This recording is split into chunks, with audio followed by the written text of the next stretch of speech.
네, 방염에 대한 연결고리입니다. 이 방염의 연결고리는 이 어떤 회사에서 굉장히 심려를 기울여서 만든 어떤 방식이에요.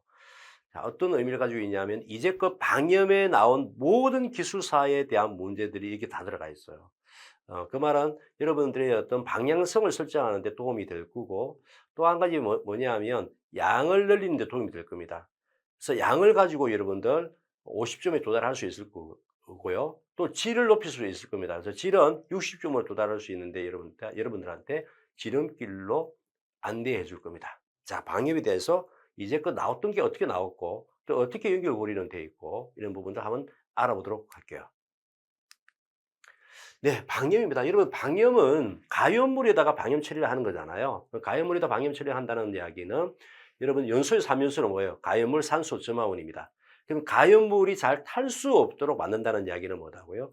발화를 지연한다는 그런 뜻이죠. 그래서 보시면 화재가 난 걸 보시면 화재가 여기서 나야 되는데 발화가 지연되면서 여기에서 일어나는 거죠. 자, 그래서 방염 처리를 하면 가연물에 방염 처리를 하게 되고 연소를 지연하는 그런 역할을 한다. 이렇게 보시면 되는데 여기에 가연물의 방염 처리에 기본적인 원리가 있어요. 그게 86회 118회 시험에 나왔어요. 방염의 원리가.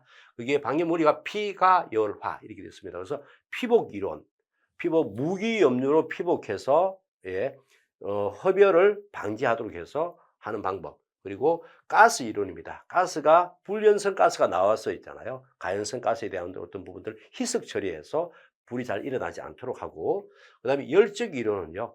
잘 분해되지 않도록 해서 더 많은 에너지를 주어서 분해되도록 함으로써 뭐다고요? 냉각 소화를 할 수 있는 부분들이고, 거기에서도 나오는 부분들이 화학적 소화라 해가지고요. 할로겐 화합물들이 나와서 활성 라디칼을 잡는데 쓰는 거죠. 자, 피과 열화가 원리인데 그 원리가 86회 118회 시험에 출제가 되었습니다. 자, 그리고 설치 특정 소방 대상물이에요. 71회, 86회, 119회, 125회 나왔습니다. 뭐 암기를 해야 되는 내용들이니까요. 굉장히 많이 나왔죠. 그리고 지금 이제 132회 정도 있게 되는 부분들이니까 예, 뭐 71회, 89회 네 번이나 출제됐고 소방기술사에서 네 번이나 출제됐다고 하면 굉장히 많이 나왔던 부분들입니다. 그죠? 그러니까 반드시 암기를 하셔야 되는 부분들이라 볼 수 있고요. 자, 그다음에 방염 대상 물품이 있어요. 방염 대상 물품은 80회, 84회, 86회, 118회, 119회, 125회에 출제가 되었습니다. 방염 대상 물품도 예, 법에 규정되어 있는 부분대로 암기를 반드시 해야 되는 부분들이고요. 자, 성능 기준들이 있습니다. 성능 기준들이 있는데 성능 기준은 두 가지가 있어요. 그래서 기본적인 어떤 공통적인 어떤 성능 기준이 있고요. 그다음에 방염 성능 기준이라는 따로 법이 규정되어 있는 부분들이 좀 구체적인 법이 있어요. 자, 구체적인 법을 보려고 하면 좀 어려운 점이 있습니다. 왜냐하면 암기를 많이 해야 되고요. 출제된 건 아주 조그맣게 출제가 됐거든요. 그래서 저는 여러분들한테 추천하고 싶지는 않아요. 추천은 할 때가 있을 건데 그때는 뭐예요? 법이 변경이 됐을 때만 보시면 되겠죠. 그럼 나머지는 뭐냐 하면 공통으로 되어 있는 부분들이요. 성능 기준의 잔염 시간. 예, 불꽃을 올리면서 소화되는 시간이 20초 이내에 되고요. 그다음 잔신 시간. 자, 화재가 방염에다가 불을 붙입니다. 그리고 화염이 있죠. 자, 번을 끕니다. 그러면 화염이 죽고 쏙불까지 꺼지는 데 시간이 30초고요. 탄염 면적이 있는데 탄염 면적은 50제곱센티미터 이내에 됩니다. 그리고 20cm 이내에 되고 길이는 20cm, 면적은 50제곱센티미터 이내에 됩니다. 자, 접염 횟수가 있는데 접염 횟수는요. 불꽃을 3번 가했을 때 녹아야 돼요. 3번 가하기 전에 녹으면 불합격입니다. 그걸 가지고 있는 부분 얘기하고 발연량이 있습니다. 발연량은 400입니다. 발연량 400의 이하로 유지를 할 수 있도록 되어야 됩니다. 연기의 양은 결국은 뭐다고요?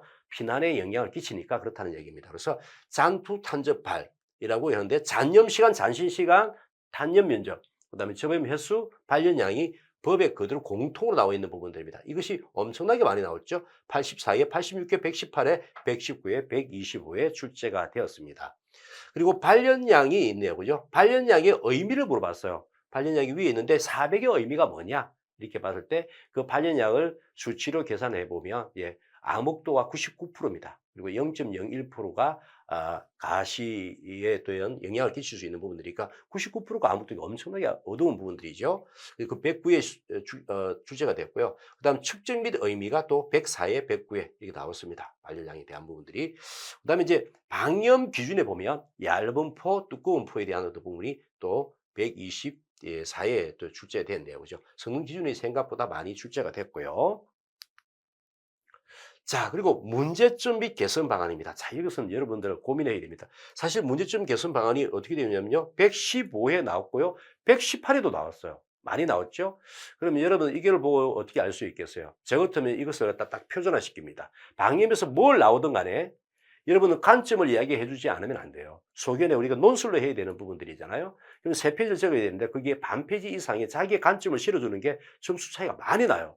그런 부분들이 이미 문제점 및 개선 방안에 대한 부분들이 나왔다는 거는 저는 출제 안 된다 하더라도 1, 2 개요할 때는 이걸 집어넣어 주고요.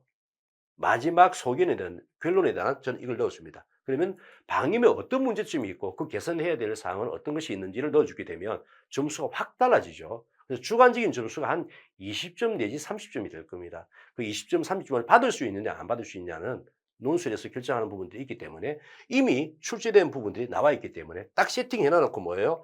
이 부분과 이 부분들은 많이 나오지는 않았지만 저는 이 부분들을 공통으로 집어넣습니다. 논술에서 나오면 개요. 논술에 나오면 결론 해서 넣어주고 기존의 것을 넣어주면서 나는 쉽게 공부를 하고 나오면 땡큐 나오지 않으면 결론에다가 어떤 것을 넣어줘서 이 문제에 대한 어떤 퀄리티를 높여가는 쪽으로 잡아가죠.